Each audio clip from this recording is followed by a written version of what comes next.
േണ്ടത് അത് പ്രമാണവുമായി പൊരുത്തപ്പെടുന്നതാണ്. അതുകൊണ്ട് അതിന്റെ സനദുകൾ വ്യത്യസ്തമായി വന്ന സനദുകൾ, വ്യത്യസ്തമായി വന്ന മത്നുകൾ അതോരോന്നും വായിച്ച് ഈ ആളുകളുടെ മുമ്പിൽ നിങ്ങൾ തെളിയിച്ചാലേ അതിന് മറുപടി പറയേണ്ട ബാധ്യത ഞങ്ങൾക്കുള്ളൂ. അത് നിങ്ങൾ തെളിയിച്ചിട്ടില്ല എന്നല്ല വിശുദ്ധ ഖുർആനിൽ അല്ലാഹു പറഞ്ഞ അമ്പിയാക്കളുടെ മുഴുവൻ മാർഗത്തിനും വിരുദ്ധമായ ഒരു തെളിവ് ഇലാ യൗമിൽ ഖിയാമ നിങ്ങൾക്ക് കൊണ്ടുവരാൻ കഴിയില്ല. കാരണം ഞങ്ങളുടെ റബ്ബാണ് ഞങ്ങളോട് പറഞ്ഞത് അവനോടെ പ്രാർത്ഥിക്കാവൂ എന്ന്. ആ റബ്ബേച്ച റസൂലാണ് മാതൃക കാണിച്ചു തന്നത് അള്ളാഹുവിനോട് മാത്രം പ്രാർത്ഥിച്ചുകൊണ്ട്. അതിനെതിരെ താരീഖ് ഇബ്നു അസാക്കിറിൽ നിന്നല്ല മറ്റൊരു ഗ്രന്ഥത്തിൽ നിന്നും നിങ്ങൾക്ക് തെളിവ് കൊണ്ടുവരാൻ കഴിയില്ല. ഇന്നല്ല, എത്ര കാലമായി സംവാദം തുടങ്ങിയിട്ട്, എത്ര കാലമായി ചോദിക്കാൻ തുടങ്ങിയിട്ട്. ഇതുവരെ വലിയ സംവാദത്തിന്റെ നായകന്മാരൊക്കെ ആയി നടന്നവർക്ക് ഇപ്പൊ ഇവിടെ എത്തിയപ്പോ ഞങ്ങളെ ഒന്ന് വലുതാക്കിയിട്ട് നിങ്ങൾക്കും ഒന്ന് വലുതാകണം അല്ലേ? നിങ്ങൾ വലുതാകുന്നതിന് ഞങ്ങൾക്ക് വിരോധമില്ല. ആളുകളുടെ മുമ്പിൽ വലുതാകണമെന്ന് നിങ്ങൾക്ക് തോന്നുന്നുവെങ്കിൽ വലുതായിക്കോ. പക്ഷേ അതിനില്ലാത്ത വലുപ്പം ഞങ്ങൾക്കുണ്ടാക്കേണ്ടതില്ല. ഞങ്ങളുടെ വലിയ വലിയ പണ്ഡിതന്മാർ വേറെയുണ്ട്. അവരുടെ കാലം മുതലേ ചോദിക്കുന്ന ചോദ്യമാണ്. നിങ്ങളുടെ പണ്ഡിതന്മാരുണ്ടല്ലോ, അവരോട് വരെ ചോദിച്ച ചോദ്യമാണ്. അവർക്ക് പോലും തെളിയിക്കാൻ കഴിയാത്ത ഒരു കാര്യം അവരെഴുതിയ പുസ്തകം വായിച്ച്, അവർ നൽകുന്ന കുറിപ്പ് വായിച്ച് വരുന്ന നിങ്ങൾക്ക് കഴിയും എന്ന് തോന്നാൻ മാത്രം വിഡ്ഢികളല്ലല്ലോ ഞങ്ങൾ.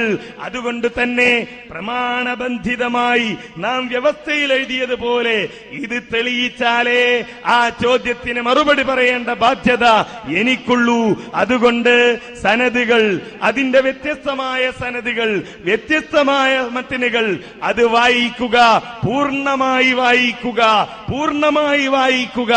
അപ്പോൾ നമുക്ക് ചർച്ച ചെയ്യാം ആരാണ് ന്യൂനതയുള്ള ആളുകൾ, എന്താണ് അതിന്റെ ന്യൂനത, എന്താണ് ആ ഹദീസിന്റെ പൂർണ്ണ രൂപം, എന്താണ് അതിന്റെ ബാക്കിയുള്ളത് എന്നൊക്കെ നമുക്കപ്പോൾ കേൾക്കാം, നമുക്കപ്പോൾ ആലോചിക്കാം. അതല്ലാതെ തെളിയിക്കണമെന്ന് ഞങ്ങളോട് പറഞ്ഞത് കൊണ്ട് കാര്യമില്ല. നിങ്ങൾ ഉദ്ധരിക്കുന്ന തെളിവ് നിങ്ങളാണ് തെളിയിക്കേണ്ടത്. ന്യൂനതയുണ്ടെന്ന് ഞാൻ ഇവിടെ വിശദീകരിച്ചതുമാണ്. മൂപ്പര് ചോദ്യം ചോദിക്കുന്ന സമയമാണെന്നാ വിചാരിച്ചത്, മറുപടി പറയുന്ന സമയമാണ്. അതുകൂടി മറന്നുപോയി. കാരണം എന്താണ്? നിങ്ങൾക്ക് എവിടെ ഇരിക്കുന്നു എന്ന ബോധം പോലുമില്ല. എന്നിട്ട് പറയും നിങ്ങൾ തെളിയിക്കണം. ഞങ്ങൾ തെളിയിച്ചിരുന്നു. അതിനെന്ത് ചെയ്യണമെന്നറിയോ? നിങ്ങൾ ഞങ്ങളോട് ചോദിക്കേണ്ടിയിരുന്നു ഇതിന്റെ പ്രാമാണികത. പക്ഷേ അതിനു മുമ്പിൽ നിങ്ങൾ പറഞ്ഞുപോയി ഇതിന് 2 ന്യൂനതകളുണ്ട്. അവിടെയാണ് പിഴവ് സംഭവിച്ചത്. വലിയാള് പറഞ്ഞു കൊടുത്തിട്ടാണ്, സംഭവമൊക്കെ ശരിയാണ്. പക്ഷേ എവിടെയാണ് ആ ന്യൂനത? പറഞ്ഞോ. 7 മിനിറ്റ് ഉണ്ടായിട്ട് പറഞ്ഞോ. ആർക്കാ ന്യൂനത? ഹദീസിനാണോ ന്യൂനത? ഹദീസിന്റെ സനദിലുള്ള ഏത് റാവിക്കാണ് ന്യൂനത? പറയണം, നിങ്ങൾ പറയണം. ഇനി കണ്ടോ നിങ്ങള് മജ്മഉ സബ ഇത് വരട്ടെ, നിങ്ങളുടെ ന്യൂനത ഞങ്ങൾ കാണിച്ചു തരാം. ബഹുമാനപ്പെട്ട ഹാഫിദുൽ ഹൈസമി ഈ ഹദീസ് ഉദ്ധരിച്ചുകൊണ്ട് പറയുന്നു, റിജാലുഹു റിജാലുസ് സ്വഹീഹ്. ഇതിന്റെ പരമ്പര വളരെ സ്വീകാര്യോഗ്യമായ സ്വഹീഹുൽ ബുഖാരിയിലും സ്വഹീഹ് മുസ്ലിമിലുള്ള ആളുകളുടെ പരമ്പര കൊണ്ട് സ്ഥിരപ്പെട്ട ഹദീസാണ്. ന്യൂനതയല്ലേ? കാരണം ഞങ്ങൾക്ക് നിങ്ങൾ ന്യൂനത ഉന്നരിക്ക്. മജ്മഉ സബ ഇത് കയ്യിൽ പിടിച്ചിട്ടാണ് പറയുന്നത്. ഇതിന്റെ 211-ാമത്തെ പേജ്, 8-ാമത്തെ വാള്യം. ഈ ഹദീസ് സ്വീകാര്യോഗ്യമാണെന്ന് അല്ലാമ ഹാഫിദുൽ ഹൈസമി. ന്യൂനതകളൊന്ന് പറയും. ഹൈസമിക്ക് തിരിയാത്ത ന്യൂനതകളൊന്ന് പറയൂ മുജാഹിദുകളെ. നിങ്ങളെ വെള്ളം കുടിപ്പിച്ചേ വിടൂ. നിങ്ങൾ എന്തിനാ പറഞ്ഞത് ന്യൂനത ഉണ്ട്? ഞങ്ങൾ തെളിയിച്ച നീന്നല്ലോ. മൂപ്പര് പറ സനദ് നിങ്ങൾ വായിക്കി, മത്തി നിങ്ങൾ വായിക്കി, ഞങ്ങൾ പറഞ്ഞുതരാം. പിന്നെ ആദ്യം അത് പറഞ്ഞാൽ മതിയായിരുന്നല്ലോ. നിങ്ങൾ എന്തിനാണ് 2 ന്യൂനത ഉണ്ട് എന്ന് പറഞ്ഞത്? പച്ചക്കളവല്ലേ അത്? പച്ചക്കളവ്. ഹദീസിന് 2 ന്യൂനതയുണ്ട് എന്ന് ആലുവ സംവാദത്തിൽ വന്ന് പച്ചക്കള്ളം. കദ്ദാബൂന അഷ്റഫുൽ ഖൽഖ് മുഹമ്മദുർ റസൂലുള്ളാഹി. അല്ലെങ്കിൽ തെളിയിക്കൂ. ഈ സനദിലെ, ഈ ഹദീസിന്റെ സനദിലെ ഓരോന്നോരോന്ന് പറയാ. ഹദീസിന്റെ വ്യാഖ്യാനത്തിൽ ആരാ പറഞ്ഞു എന്നല്ലേ? ഞങ്ങൾ കാണിച്ചു തരാം. ഞാൻ ഓരോന്നോരോന്ന് പറയാ. ഹദീസിന്റെ സനദിൽ 2 ന്യൂനതകൾ ഉണ്ട് എന്നല്ലേ പറഞ്ഞത്? അത് തെളിയിക്ക്. അത് തെളിയിച്ചിട്ട് ഞങ്ങൾ പറയാം. ഏറ്റവും ഏറ്റവും വലിയ പണ്ഡിതനായ മുഹമ്മദുർ റസൂലുള്ളാഹി. ഈ ഒരു പണ്ഡിതൻ വേണോ? അള്ളാഹുവിന്റെ റസൂലാ പറയുന്നത്, എന്റെ ഖബറിന്റെ സമീപത്ത് വന്ന് എന്നെ വിളിച്ചാൽ ഞാൻ ഉത്തരം ചെയ്യുമെന്ന് മുഹമ്മദുർ റസൂലുള്ളാഹി. എന്നിട്ട് പറയാ, നിങ്ങൾ വ്യവസ്ഥ ഒന്നുകൂടി വായിക്കണം. പ്രമാണങ്ങൾ ഖുർആൻ, സ്വഹീഹായ ഹദീസ്, അല്ലെ ഇജ്മാ, ഖിയാസ്. അങ്ങനെ ഉണ്ടോ? സ്വഹീഹായ ഹദീസ് പറഞ്ഞാൽ പിന്നെ ഒരു പണ്ഡിതന്റെ വാക്ക് കൂടി വേണം. എവിടെ വ്യവസ്ഥയിലുള്ളത്? അത് ഞങ്ങൾ തെളിയിച്ചു തരാം, ഓരോന്നും പറഞ്ഞു തരാം. പക്ഷേ രണ്ട് ന്യൂനതകളുണ്ട് എന്ന പൊട്ടപ്പോയത്വം. സക്കറിയാ സലായിയുടെ ഭാഷയിൽ പറഞ്ഞാൽ പൊട്ടന്മാരെ അത് വിളിക്കേണ്ട സ്ഥലമാണ്. പക്ഷെ ഞാനത് വിളിക്കുന്നില്ല. കാരണം എന്തുകൊണ്ട്? ഞങ്ങൾ അല്പമല്ല, ഫുള്ളായിട്ട് മാന്യതയുള്ള ആളുകളാണ്. അതുകൊണ്ടാണ് ഞങ്ങൾ വിളിക്കാത്തത്. തീർച്ചയായും ഞങ്ങൾ പറയുന്നു, നിങ്ങൾക്ക് ഓരോന്നും നിങ്ങൾ തെളിവുണ്ടാക്കാൻ ഇടങ്ങാറാവും. കാരണം വാദം എങ്ങനെയാണ്? ബാലേട്ടനാണ് യഥാർത്ഥ മുസ്ലിം, ബാലുശ്ശേരി പറഞ്ഞാ പിന്നെ നിങ്ങൾക്ക് അതിന് ഇടങ്ങാറന്നെ. ഞങ്ങൾ തെളിവുള്ളതേ പറയൂ. അത് എവിടുന്ന് ഉദ്ധരിച്ചാലും ശരി. അതിനാണ് താരീഖു ദിമഷ്ക് ആദ്യം ഉദ്ധരിച്ചത്.